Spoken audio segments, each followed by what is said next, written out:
Hello everyone, कैसे हैं आप लोग। होप आप लोग अच्छे होंगे। आज के वीडियो में हम कुछ स्टॉक्स की बात करने वाले हैं जिन्होंने पिछले वीक बहुत ही अच्छा ब्रेकआउट दिया है और वॉल्यूम के साथ ब्रेकआउट दिया है। ये हफ्ता हमारे लिए क्यों बहुत ज़्यादा स्पेशल है वो भी मैं आप लोगों को बताऊंगा, और ये स्टॉक्स भी क्यों स्पेशल हैं वो भी मैं आप लोगों को बताऊंगा।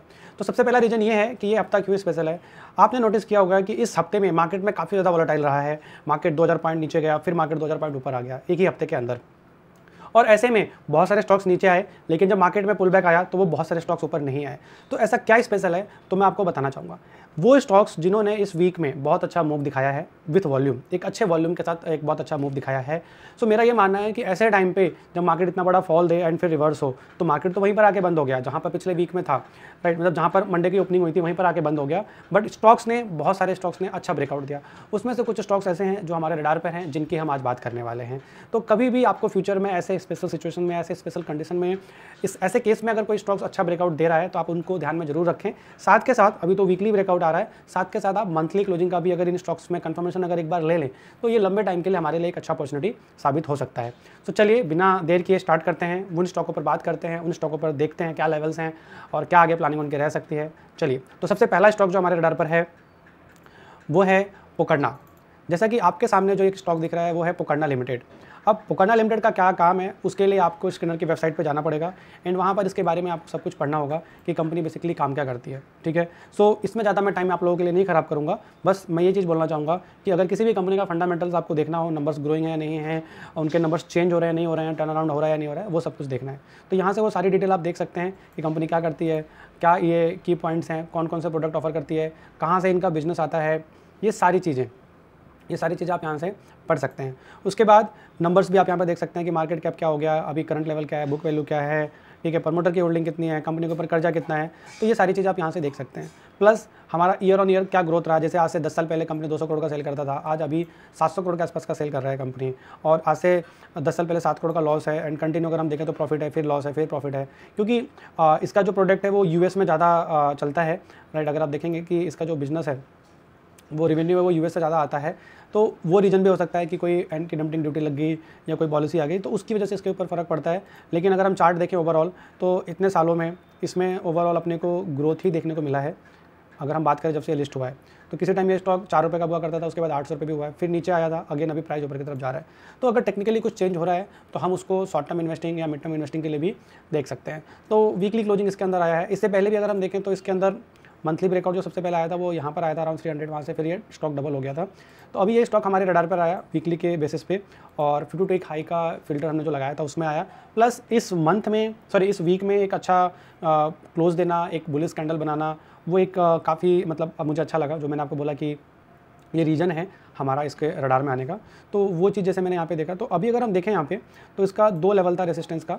एक तो हमारा था अराउंड 600 एंड दूसरा था हमारा अराउंड 640 के अराउंड। तो अगर हम देखें तो इन दोनों लेवल्स के ऊपर क्लोजिंग ऑलरेडी इस स्टॉक ने दे दिया है।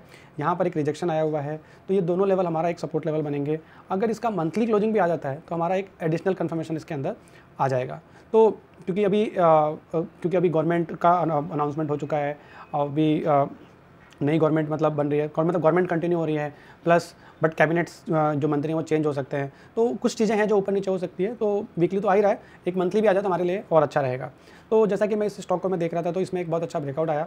अब साइड में अगर मैं रेसिस्टेंस की बात करूं तो वो ऑल टाइम हाई है जो कि अराउंड 840 के आसपास है। अगर मैं बात करूं पैटर्न का तो यहाँ पर एक कप एंड हैंडल का पैटर्न बना हुआ है जो मुझे दिख रहा है, और ये एक रेसिस्टेंस था तो उसको भी क्रॉस कर दिया है। तो अगर मैं पैटर्न के अकॉर्डिंग जाऊँ तो जो डेप्थ है ये वो मैं ले सकता हूँ, तो वो मैं यहाँ से लेता हूँ। तो उसके लिए भी अगर मैं देखूँ तो 950 प्लस का लेवल अपना बन रहा है, अगर अपना स्टॉप लॉस नहीं हिट होता है तो अगर मैं स्टॉप लॉस की बात करूँ तो यहाँ पर मैं ब्रेकआउट कैंडल का लो का स्टॉप लॉस रख सकता हूँ। तो अगर हम यहाँ पर आरआर देखें और हाईएस्ट लेवल से ही देखें तो जाने के लिए 17% है और पैटर्न के अकॉर्डिंग आने के लिए 51% है। यहीं पर अगर हम दो लेवल में एकुमुलेशन करते हैं, क्योंकि मार्केट एक काफ़ी हायर लेवल पर अभी भी है, तो ऐसे केसेस में मेरा प्रीफर ये रहता है कि 2 से 3 पार्ट में ऐड करें। 2 लेवल पे करते हैं तो हमारा रिस्क और रेशियो और अच्छा बन जाता है। तो आरआर अपने को वो अपने हाथ में है कि अपन कैसे करते हैं, क्योंकि मार्केट में रिस्क है अभी, तो वो बेसिस पर अपने को प्लानिंग करना चाहिए। तो ओवरऑल जो ये था पकड़ना हमारे रडार पर आया, वो इसी वजह से आया क्योंकि इस वीक में अच्छा क्लोजिंग आया, 52 हाई का ब्रेकआउट आया, अच्छा वॉल्यूम भी आया। तो ये सारे रीजन्स थे। तो ये एक रीज़न ये था। प्लस मैंने एक चीज़ और देखा कि इस क्वार्टर में भी ना इसमें एक अच्छा रिजल्ट आया था। अगर आप देखें not quarter, year on year पे देखें अगर हम, तो इसका प्रॉफिट बढ़ा है ईयर ऑन ईयर बेसिस पे, क्योंकि मार्जिन भी सुधरा है। तो ये एक रीज़न था। प्लस इंटरेस्ट भी इसने कम दिया है। तो जाहिर सी बात है कि इन्होंने कर्जा कम किया होगा। तो आप देखिए कि पिछले 2 साल से अपना कर्जा भी कम कर रहे हैं। तो ये एक अच्छी बात होती है कि कर्जा कम कर रहा है, क्योंकि प्रॉफिट बढ़ने का रीज़न 2-3 हो सकता है। एक तो मार्जिन अच्छा हो गया, प्लस आपका जो इंटरेस्ट इसने कम दिया है वो, तो ये एक अच्छा साइन होता है कि भाई कंपनी अब ग्रोथ फेज़ में आ रही है। और इसने इससे पहले आप देखेंगे तो कैपेक्स भी पहले बहुत किया हुआ है, राइट। और अभी रिसेंटली भी कैपेक्स पे इन्होंने कुछ अनाउंस किया होगा, तो यहाँ पर CWIP आ रहा है। तो ओवरऑल अगर हम देखें तो मतलब ग्रोइंग नंबर था, ईयर ऑन ईयर बेसिस पे चेंजेस मुझे दिखा। मुझे लगता है कि वही रीज़न हो सकता है कि प्राइस में भी एक अच्छा ब्रेकआउट देखने को मिल रहा है। मतलब फंडामेंटल भी हमारे फेवर में है और मतलब ग्रोइंग है नंबर्स, और चार्ट में भी ब्रेकआउट आ रहा है। तो दोनों कॉम्बिनेशन की वजह से मेरे को ये स्टॉक मेरे रडार पर आया, इस वजह से मैंने आप लोगों के साथ ये स्टॉक शेयर किया है। अब आ जाते हैं दूसरे स्टॉक्स के ऊपर, वो है मैरिको। जैसा कि आपने नोटिस किया होगा कि अभी इस पूरे फेज में जो भी मार्केट में इतना बड़ा फॉल आया, फिर मार्केट में तेज़ी आई, बहुत सारे स्टॉक्स रिकवर नहीं हुए। तो उसके पीछे का रीज़न बहुत सारे हो सकते हैं, क्योंकि चीज़ें चेंज हो रही हैं, चीज़ें बदल रही हैं। तो इसमें भी हमारा एक बहुत अच्छा मूव आया हुआ है, और इसमें अगर हम देखें तो इसने 2021 के जो हाई है उसका ब्रेकआउट दिया है, ठीक है। अक्टूबर 21 के हाई का ब्रेकआउट दिया है, तो more than I think around 2.5 year हो गए, सो उसका ब्रेकआउट दिया है। और मंथली में आ जाएगा तो और स्ट्रांग हो जाएगा, क्योंकि लार्ज कैप है, बट क्योंकि बहुत ज़्यादा बड़ा ब्रेकआउट नहीं है, वीकली पे भी अपन देख सकते हैं। लेकिन जैसे मैंने क्या बोला कि ये पूरा का पूरा मंथ एक ऐसा है कि जिसमें वॉलेटिलिटी रह सकती है, जस्ट बिकॉज ऑफ क्योंकि गवर्नमेंट के कैबिनेट में बहुत ज़्यादा चेंजेस आ सकते हैं, तो वो रीजन से। बट ओवरऑल की ब्रेकआउट बहुत अच्छा है, तो अपने रडार पे इसको रख सकते हैं, एंड अपॉर्चुनिटी मिले तो उसमें अपन काम भी कर सकते हैं। तो इसमें भी ऑल टाइम हाई का ब्रेकआउट आया, ऑल टाइम हाई 607 के आसपास का था, फिर उसके बाद रिजेक्शंस आ रहे थे, और इस बार वॉल्यूम के साथ क्लोजिंग आया। तो मेरा ये मानना है कि ऐसे टाइम पर अगर कोई स्टॉक्स स्ट्रॉन्ग क्लोज दे रहा है तो उसको अपने को रडार पर तो रखना ही चाहिए, क्योंकि देखिए इतना वॉल्यूम आपके और मेरी वजह से नहीं आता है, वो स्मार्ट मनी की वजह से आएगा, बड़े लोगों की वजह से ही आएगा। तो वैसे स्टॉक्स को सबसे पहले हम टेक्निकल पे ही देख सकते हैं। अब अगर मैं इसकी फंडामेंटल की बात करूँ तो मैरिको का अगर हम फंडामेंटल देखें तो मैरिको का मार्केट कैप 85,000 करोड़ का है अराउंड, डेट फ्री कंपनी है, ठीक है। अब अगर मैं इसके नंबर्स की बात करूँ तो 4500 करोड़ का पहले इसका सेल्स था, अभी वो अराउंड 10,000 करोड़ के आसपास पहुँच गया है। हाईएस्ट प्रॉफिट पे भी है अगर ये कंपनी देखें, मार्जिन में भी काफ़ी सुधार है। तो ये एक रीज़न है, प्लस मार्केट में भी जब मैं एक चीज़ और मैं ऑब्जर्व देखा है मैंने कि जब ऐसा कुछ अनएक्सपेक्टेड डेटा आता है या न्यूज़ आता है तो FMCG और IT में सबसे पहले मूव आता है, क्योंकि सेफ पैसा सबको उधर ही दिखता है। तो इसके भी नंबर्स ग्रोइंग है, फंडामेंटल अच्छा है, कोई गड़बड़ नहीं है। और आपने नाम सुना होगा इस कंपनी का, पैरासूट का नाम सुना होगा, प्रोडक्ट इसके क्या क्या हैं वो आपको देख सकते हैं। ये सारे नाम आपने सुने होंगे, आपके घर में ये यूज भी होते होंगे। तो ये एक बहुत अच्छी कंपनी है लॉन्ग टर्म के पॉइंट ऑफ व्यू से भी। तो ये एक रीज़न था जिसकी वजह से ये हमारे रडार पर है, और प्लस ब्रेकआउट तो दिया है अच्छे वॉल्यूम के साथ। सो ये दोनों स्टॉक है। इसमें भी अगर हम सपोर्ट की बात करें तो अराउंड 600 से लेकर 625 का सपोर्ट रेंज है। एंड क्योंकि स्टॉप लॉस बहुत बड़ा बनता है यहाँ पे, तो मैंने ये देखा कि भाई इस टाइप से तो स्टॉप लॉस काफ़ी बड़ा बन रहा है, तो हम लोअर टाइम फ्रेम पर जाके कोई छोटा स्टॉप लॉस को देख के काम कर सकते हैं। बट ऐसा कुछ भी स्ट्रक्चर इस तरीके का यहाँ पे नहीं दिख रहा था, तो हम यहाँ क्या कर सकते हैं कि इस मंथ की कैंडल का लो रख के स्टॉप लॉस रख के काम कर सकते हैं, जो इस मंथ की करंटली लो है वो रख के काम कर सकते हैं, क्योंकि जब हमें कोई छोटा स्टॉप लॉस नहीं मिलता है तो हम इस तरीके से प्लानिंग कर सकते हैं। अब आ जाते हैं आगे दूसरे स्टॉक पे। दूसरा स्टॉक है हमारा वी मार्ट की अगर हम बात करें तो ये 5,000 करोड़ के आसपास की कंपनी है, राइट। और वी मार्ट के काफ़ी सारे स्टोर्स आपने देखे होंगे, आपके शहर में भी होंगे, ठीक है। तो अब अगर हम इसकी बात करें तो इसके अंदर जो मैं ऑब्जर्व कर रहा था कि अभी फंडामेंटल उतना बड़ा चेंज नहीं आया है, लेकिन अगर हम देखें कि जिस तरीके से प्राइस में मोमेंटम आया है उसने मुझे काफ़ी मतलब मेरे को इस पर ध्यान गया मेरा, क्योंकि प्राइस में एक बहुत अच्छा मूव आया हुआ है। तो जाहिर सी बात है कि कई बार कुछ चीज़ें हमें ना नंबर्स में नहीं दिखती हैं, वो हमें कहाँ दिखती हैं, वो हमें दिखते हैं अनाउंसमेंट में या क्रेडिट रेटिंग में या कॉन कॉल में, वहाँ पर ही अपने को पता चलता है।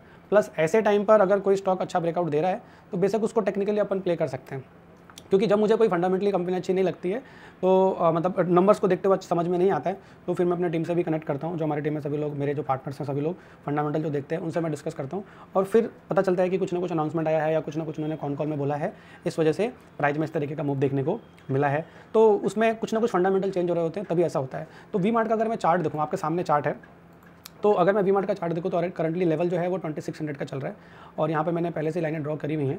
तो अगर हम देखें कि ये पहले सपोर्ट हुआ करता था, सपोर्ट ब्रीच हुआ, फिर रेसिस्टेंस बना, अब वो रेसिस्टेंस को ब्रीच कर दिया, तो ये एक बहुत अच्छा पैटर्न बन रहा है। और यहाँ पर अगर हम देखें तो एक तरीके का इनवर्स अंडर शोल्डर पैटर्न भी बन रहा है। वॉल्यूम की अगर हम बात करें तो आप देख सकते हैं कि वॉल्यूम बहुत अच्छा है, एवरेज वॉल्यूम से तो बहुत ही ज़्यादा अच्छा है। तो ये सारे रीजन है, प्लस इसमें हमारा 52 वीक हाई का भी ब्रेकआउट आ रहा था। तो ये सारे रीजन्स की वजह से वी मार्ट मेरे रडार पर आया। अगर मैं रेसिस्टेंस की बात करूँ तो नियर अबाउट रेसिस्टेंस 3100 के आसपास है, फिर ऑल टाइम हाई का है। तो अगेन वही सेम चीज़ होती है कि अगर हमें कोई नियर अबाउट रेसिस्टेंस, ये मेजर नहीं है, ये माइनर है, मेजर कौन सा है, ऑल टाइम हाई का है। तो अगर मैं इसमें बात करूँ तो इसका जो सपोर्ट जोन बन रहा है लाइन चार्ट और कैंडलस्टिक चार्ट के अकॉर्डिंग, तो हमारा वो बन रहा है अराउंड 2400 नीचे, एंड अभी 2500। तो मतलब ये एक रेंज है मतलब 2350 से लेकर 2500 का एक रेंज बन रहा है, जिसमें अपने को ध्यान देना चाहिए। एंड जो ब्रेकआउट कैंडल का लो है वही अपना स्टॉप लॉस बनेगा। एंड मान लीजिए कि टाइम लगाता है और नीचे आता है तो ये ट्रेंड लाइन का भी एक सपोर्ट अपने को बन जाएगा आगे चल के। प्लस अगर मैं मंथली की बात करूँ, अगर इसमें मंथली क्लोजिंग भी हो जाता है तो अगर हम देखें तो यहाँ पर एक स्विंग आई है छोटा सा जो बेस बना है, उसके ऊपर अगर क्लोज हो जाता है तो वो और स्ट्रॉन्ग हमारे लिए हो जाएगा, क्योंकि इस पूरे मंथ का जो न्यूज़ बेस्ड मूव है, जो इलेक्शन से रिलेटेड डेटा है, सारी चीज़ें सब ऑब्जर्व हो जाएंगी। एंड उसके बाद जो अपने को कैंडल मिलेगी वो हमारे लिए और कन्विक्शन और कॉन्फिडेंस डेवलप करेगी इन्वेस्टिंग के लिए। तो अगर आपको लगता है कि नहीं कोई डाउट है, कुछ दिक्कत हो सकती है, तो वेट कर लीजिए मंथली का एंड उसके अकॉर्डिंग प्लान कीजिए। तो आप देखिए कितना प्यारा ब्रेकआउट है, जहाँ पर पहले सपोर्ट था वो सपोर्ट फिर रेसिस्टेंस बन गया और अगेन उस रेसिस्टेंस के ऊपर प्राइस क्लोज हो गया। तो चार्ट में कई बार बहुत चीज़ें अच्छी दिखती हैं बट कई बार वो परेशान भी करती हैं। तो कभी भी प्राइस के मोमेंटम पर अपने को फोकस नहीं करना है, अपने को अपने ट्रेडिंग और इन्वेस्टिंग प्लान पर फोकस करना है। सो वी मार्ट अपना तीसरा स्टॉक्स था। अब जो हमारा आखिरी स्टॉक है वो है LT फूड। तो LT फूड आपने दावत ब्रांड सुना होगा, वो इसी का है। एंड LT फूड के अंदर मैं बात करूँ तो ये भी 8500 करोड़ के आसपास का मार्केट कैप है। और जैसे मैंने बोला कि कंपनी के बारे में आप यहाँ से पढ़ सकते हो, तो दावत जो है इसी का ब्रांड है और रॉयल इसी का ब्रांड है। और जो बासमती राइस है वो इसी सेक्टर में है। US, इंडिया, मतलब ओवरऑल ऑल ओवर वर्ल्ड में ये फैला हुआ है इसका बिजनेस। तो ओवरऑल एक्सपोर्ट जो ये करते हैं, तो ओवरऑल अगर मैं देखूँ तो सेल्स के मामले में भी अगर मैं देखूँ तो हाईएस्ट सेल्स पे खड़ा है, मार्जिन भी हाईएस्ट लेवल के आसपास खड़ा है, प्रॉफिट भी हाईएस्ट के आसपास खड़ा है। तो सब कुछ अभी हमारे फेवर में है। प्रमोटर की होल्डिंग भी ठीक है, 51% है, ठीक है, कोई बड़ी डील। अबैकस अब 19 मार्च को अबैकस फंड ने लिया है, काफ़ी अच्छा फंड है, उन्होंने किया। मतलब इसमें बाइंग ही दिख रही है मेरे को, लास्ट जो 2 बाइंग बल्क में दिख रही है और रिसेंट में तो मार्च में एक बाइंग दिख रही है अबैकस की। तो अच्छा है, सब कुछ ओके है, सब कुछ अच्छा है, इसमें कोई बहुत ज़्यादा नेगेटिव मुझे नहीं दिख रहा है, ना कुछ नेगेटिव दिख ही नहीं रहा है एक तरीके से बात करें तो। अभी अगर हम बात करें तो ये हमारे रडार में क्यों आया, क्योंकि ये स्टॉक्स बहुत पुराना ब्रेकआउट तो इसने नहीं दिया, लेकिन वीकली टाइम फ्रेम पर इसने एक बहुत अच्छी कैंडल बनाई, एक रिवर्सल कैंडल बनाई, प्लस में ब्रेकआउट दिया, पिछला जो स्विंग आया था उसका ब्रेकआउट दिया। और डेली टाइम फ्रेम पर भी अगर आप देखेंगे तो आपको ब्रेकआउट दिख रहा है। ट्रेंड लाइन का सपोर्ट भी आगे चल के आपको काम करेगा। तो इसमें भी हम एक बार में तो नहीं बट 2 से 3 पार्ट में प्लानिंग कर सकते हैं। एंड आपका जो ट्रेंड लाइन है फिर हायर लो है तो उसके अकॉर्डिंग अपन प्लानिंग कर सकते हैं कि अपने को कहाँ पर एक्युमुलेट करना चाहिए और क्या टारगेट होना चाहिए। और ये स्टॉक मैं अगेन आपको बताना चाहूँगा कि ये स्टॉक्स हमने आप लोगों को ट्विटर पर शेयर किया था अराउंड 100 रुपीज़ के आसपास। ये पूरा स्टडी हमने शेयर किया हुआ है आप लोगों के साथ। वहाँ से ऑलरेडी ये स्टॉक्स 150% के आसपास का मूव दे चुका है। अभी तक स्ट्रक्चर चेंज नहीं हुआ है। अगर हम मूविंग एवरेज की बात करें तो मूविंग एवरेज भी इसमें साथ दे रहा है। ये देखिए ये 20 मूविंग एवरेज को कंटिन्यू साथ दे रहा है। तो मेजर सपोर्ट लेवल की अगर मैं बात करूँ तो 200 एंड 180 के आसपास है। तो इसको भी आपको रडार में रखना चाहिए। और अगर कोई बहुत छोटे टाइम के लिए अगर ट्रेड करना चाहता है तो ये ब्रेकआउट कैंडल का लोकर एक ट्रेड लेके कर सकता है। बट क्योंकि मार्केट एक काफ़ी हायर लेवल पर है और यहाँ से मुझे मार्केट बहुत ज़्यादा ऊपर नहीं दिख रहा है, जैसे कि मैंने अपने यूट्यूब लाइव वीडियो में भी आप लोगों के साथ बताया कि मुझे मार्केट 24,000 या 24,500 तक ही दिख रहा है, क्योंकि जैसे मार्केट वहाँ जाएगा तो मंथली RSI निफ्टी का 280 के आसपास चला जाएगा, सॉरी। तो ये रीज़न है मेरे को जो लगता है कि मार्केट इसके ऊपर अभी करंटली तो नहीं जाएगा, और अगर चाहता भी है तो सस्टेन के चांसेस बहुत कम है। मतलब मेरा जो स्टडी है, देखिए मैं गलत हो सकता हूँ बट ओवरऑल जो अभी तक का मेरा ऑब्जर्वेशन है मैं आप लोगों के साथ वो शेयर कर रहा हूँ। तो ओवरऑल अगर अपन कोई भी लॉन्ग टर्म इन्वेस्टिंग यहाँ से प्लानिंग अगर कर रहे हैं तो कोशिश ये करें कि 2 से 3 पार्ट में करें, और अगर शॉर्ट टर्म की कर रहे हैं तो कोशिश ये करें कि लो एलोकेशंस के साथ काम करें। यही मेरा आपको सजेशन रहेगा। तो LT फूड में भी जो मेरा स्टडी था मैंने आप लोगों को शेयर कर दिया है। सो ये 4 स्टॉक्स थे, और ये 4 स्टॉक्स क्यों मैंने आपको बताया कि स्पेशल हैं, क्योंकि ऐसे केसेस में इन्होंने ब्रेकआउट दिया है जब मार्केट में इतनी बड़ी वॉलेटिलिटी थी और बहुत सारे स्टॉक्स गिरे बट वो रिकवर नहीं हुए। बट ये स्टॉक्स भी गिरे थे बट इन्होंने बहुत अच्छा रिकवरी भी दिखाया और ब्रेकआउट भी दिया। होप हमारे वीडियो से आपको बहुत कुछ सीखने को मिलता होगा और आपको आगे भी सीखने को मिलेगा। इस तरीके की चीज़ें आप अगर सीखना चाहते हैं तो आप हमारा मेंटरिंग प्रोग्राम है 12 मंथ का, आप वो ज्वाइन कर सकते हैं, जो कि जुलाई के फर्स्ट वीक से स्टार्ट होने वाला है। उसके लिए जो भी डिटेल आपको सब डिस्क्रिप्शन में मिल जाएगा। साथ के साथ मैं आपके सिटी दिल्ली एंड जयपुर में आ रहा हूँ। दिल्ली हम लोग 23 जून को आ रहे हैं एंड जुलाई में हम लोग जयपुर आ रहे हैं 28 जुलाई को। तो आप वहाँ पे मिल सकते हैं। पूरे दिन का सेशन रहेगा और पूरे दिन हम कुछ ना कुछ सीखेंगे, और जो हमारा काम करने का तरीका है, जो हमारा पोर्टफोलियो हेज करने का तरीका है, वो सारी चीज़ें हम सीखेंगे। आप उसके लिए भी रजिस्टर कर सकते हैं। सो ठीक है, इसी तरीके से सीखते रहिए, इसी तरीके से काम करते रहिए। और आज ख़त्म करने से पहले वीडियो में एक चीज़ बोलना चाहूँगा आप लोगों से कि जितनी भी चीज़ें हैं हमने आज आपके साथ शेयर किया है, प्लीज़ ये सब कुछ आप एजुकेशनल और लर्निंग पर्पज़ ही लीजिए, क्योंकि एज पर सेबी रूल सारी चीज़ें कोई रिकमेंडेशन नहीं है, सब कुछ एजुकेशनल और लर्निंग पर्पज़ हैं। और कोई भी ट्रेड या इन्वेस्टमेंट आप करें उससे पहले खुद का भी स्टडी करें या अपने फाइनेंशियल एडवाइजर या इन्वेस्टमेंट एडवाइजर से जरूर कंसल्ट करें। Thank you.